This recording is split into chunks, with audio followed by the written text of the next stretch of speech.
BTech, BBA మరియు MBA కోర్సులు 15+ years experience ఫ్యాకల్టీతో పాటు placement guarantee. Kishkinda university, Ballari. నమస్తే రమగారు. నమస్తే జయ. రమగారు, ఉల్లి చేసే మేలు తల్లి కూడా చేయదంటారు కదా. కానీ అలాంటి ఉల్లిని మనం కొన్ని సందర్భాల్లో వాడం.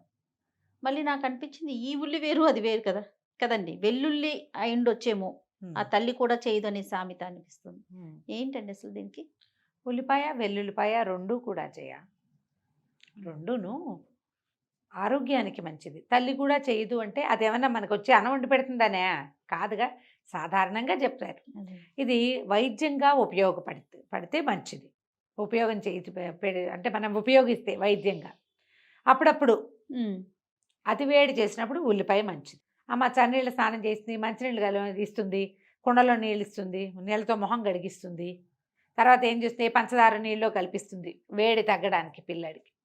అదే ఉల్లిపాయ కనుక తినిపిస్తే అమ్మ చెప్పిన చిట్కాల లోపల ఇది పనిచేస్తుంది. అవును.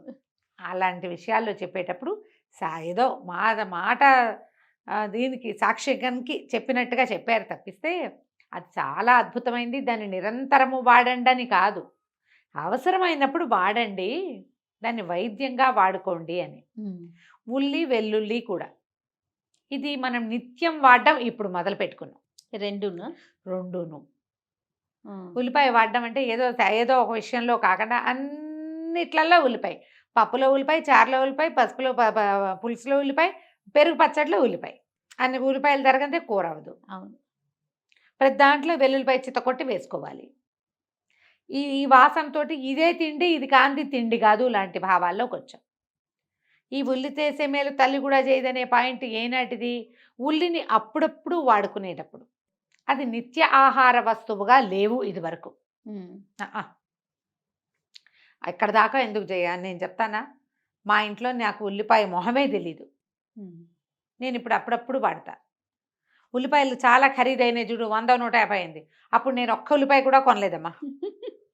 ఉల్లిపాయలు లేకుండా మేము బ్రహ్మాండంగా వంటలు చేసుకుని తిన్నాం. మా ఇంటికి చుట్టాలు వచ్చారు, అప్పుడు వండేసుకున్నాం.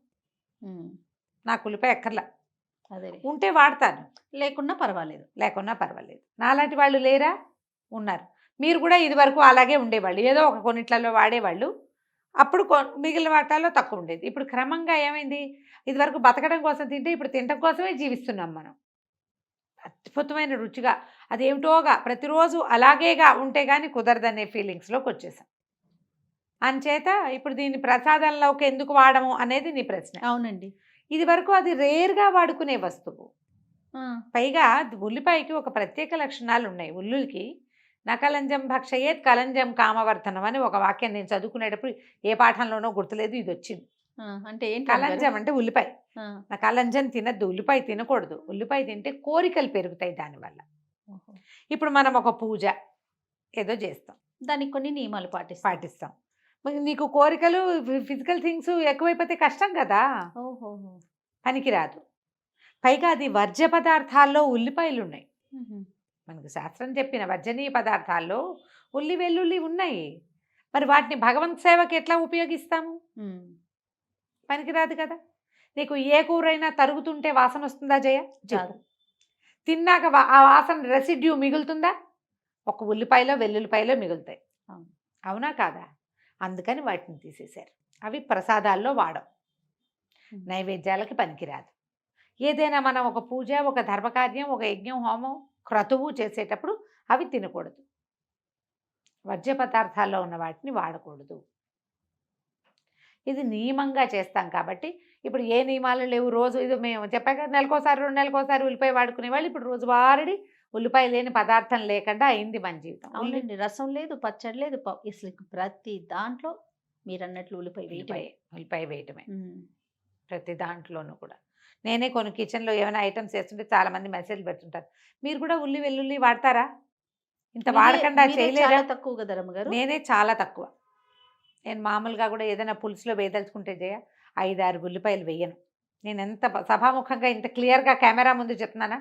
ఒక్క ఉల్లిపాయ చాలు నాకు సాంబార్లో. వేయదలుచుకుంటే. అదే వేయదలుచుకోకపోతే అసలు ఉల్లిపాయ లేకుండానే మా పులుసులు ఉంటాయి 90%. కూరలు కానీ పచ్చళ్ళు పప్పుల్లో అసలు ప్రసక్తే లేదు, ఉల్లిపాయ ప్రసక్తే లేదు మాకు. వెల్లుల్లి ఆవకాయ ఎక్కడో తింటే చాలా బాగుంది, నచ్చింది వాసన, ఒక్క పూట. నేను ఇంత జాడీడు ఆవకాయ పెడితే అంత బాటిల్లో కాసిన వెల్లుల్లిపాయలు వేసి కొద్దిగా పెడతా. ఎప్పుడైనా ఏదైనా తినాలనిపించినప్పుడు ఆసక్తిగా ఉంటే, బాగా చలికాలంలో నాకు పీరియడ్ ముందు కూడా ఫుడ్ అర్జీ వస్తుందని చెప్తుంటాను నేను, చెప్పేదాన్ని ఇది వరకు. అలాంటప్పుడు తినడానికి అంత అన్నం తినేందుకు ఇంతే బాటిల్ చేయాలి. తేనె సీసాలు ఉంటాయా, ఆ సీసాలో వేస్తా. జాడీ పెద్దది మాది, పెద్దదంటే ఇప్పుడు 3 2 kgs బాటిల్స్లో పచ్చడి పెడితే ఒక 1/2 kg బాటిల్లో ఆ వెల్లుల్లి ఆవకాయ ఉంటుంది. మన ఏమంటారు, ఎర్ర పచ్చళ్ళు చేసుకుంటాం కదా, అదే మన కొరివి కారం, దాన్ని ఏమన్నారు, పండు మిరపకాయలు, దాంట్లో వెల్లుల్లిపాయలు వేయం. ఆవకాయలో ఇంకా ఏ పచ్చళ్ళలోనూ మాకు వెల్లుల్లి తాలింపులు ఉండవు. టమాటాల్లో కానీ, నిమ్మకాయలో కానీ, దెబ్బకాయలో కానీ, చింతకాయ, ఉసిరికాయ, ఎక్కడ వెల్లుల్లిపాయ వేయనే ఉండవు, చెయ్యం, అక్కర్లేదు. ఇప్పుడు ఈ ప్రశ్న ఎందుకు వస్తుంది, మనం ఎక్కువగా తింటున్నాం కాబట్టి. కొన్నాళ్ళకి పిజ్జా బర్గర్ కూడా దేవుడికి పెడతామంటారు. మనం అవే తింటాం, అదే కదా మన ప్రధాన ఆహారం. అదే ఎందుకు ఇప్పుడు మనం ఉన్నామా, మనం ఎప్పుడైనా చపాతీలు చేసి దేవుడికి నివేదన పెడతామా అజయ? పెట్టంగారు అసలు. సాయిబాబాకి పెట్టమని చెప్తారు, ఎందుకంటే ఆయన మరాఠీ ప్రాంతపు దేవుడు కాబట్టి, దైవం అక్కడ ఆ ప్రాంతంలో కాబట్టి పూరీలు కూర అలాంటివి బాబాగారి భోజనాల్లో పెడతారు. మన ఆహారంలో మన దేవుళ్ళకి ఎప్పుడైనా చపాతీలు పూరీలు నివేదన పెడతామా? లేదు లేదు. పాలపూరీలోనే పెడతారా? పాలపూరీలతో పాటు ఇంకో పదార్థం ఉంటుంది. అవునవును, అది దసరాలో పాలపూరీలు చేసి పెడతాం. ఇంకా అన్నము పులిహోర అవి చేసి పాలపూరీలతో పాటు ఇది కూడా పెడతాం. అంతేగాని మన నైవేద్యం ఏ దేవాలయంలో మన వైపు అవి పెడతాం? ఎక్కడా లేదు. మనం ఏది నిత్యం తింటామో, మన ప్రాంతపు ఆహారం ఏదో అది పెట్టి, మన ప్రాంతంలో ఏది వర్జనీయమో అది పెట్టము, అంతే. ఇది లెక్క. మనం దేవాలయాల్లో పాటించే విధే ఇంట్లో పాటిస్తాం. ఎప్పుడు బిర్యానీలు బగారా రైస్లు దేవుడికి పెట్టం, మనం ఎక్కడా లేదు, పెట్టాం. పులిహోర దద్దోజనము అవి పెట్టుకుంటాం. మన పద్ధతి ప్రకారం వెళ్ళాలి కాబట్టి ఉల్లిపాయలు వెల్లుల్లిపాయలు తగ్గించండి. అవి లేనిదే తినలేమనే భావనలోకి వెళ్ళకండి. ఉన్నప్పుడు తిందాం, లేనప్పుడు తినాం. మీరు అన్నట్లు వాడకం ఎక్కువ అవ్వటం వల్ల ప్రశ్నలు వస్తున్నాయి, అంతే. లేకపోతే అసలు ఉల్లి తినొచ్చా, ఉల్లిని వాడచ్చా అనే ప్రశ్నే లేదు కదా. లేదు కదా. ఇప్పుడు చాలా మంది ప్రశ్నలు కూడా, ఇప్పుడు శ్యామలా నవరాత్రులు, ఇప్పుడు ఉల్లిపాయలు వాడచ్చా, వెల్లుల్లిపాయలు వాడచ్చా అడుగుతున్నారా? అడుగుతారు. ఇంట్లో ఒకరు పూజ చేస్తే మిగతా వాళ్ళు తినచ్చా, ఇంట్లో వండచ్చా, అవన్నీ ఎవరి వారి విజ్ఞతను బట్టి చేసుకోవాలమ్మా. అలాంటివన్నీ మీకు అది తప్పేమో అన్న ఫీలింగ్ ఉంది కాబట్టి ప్రశ్నిస్తారు. అలాంటప్పుడు చేసుకోవద్దు. అవుననిపించుకుందామని చూడొద్దు దయచేసి, అది పొరపాటు.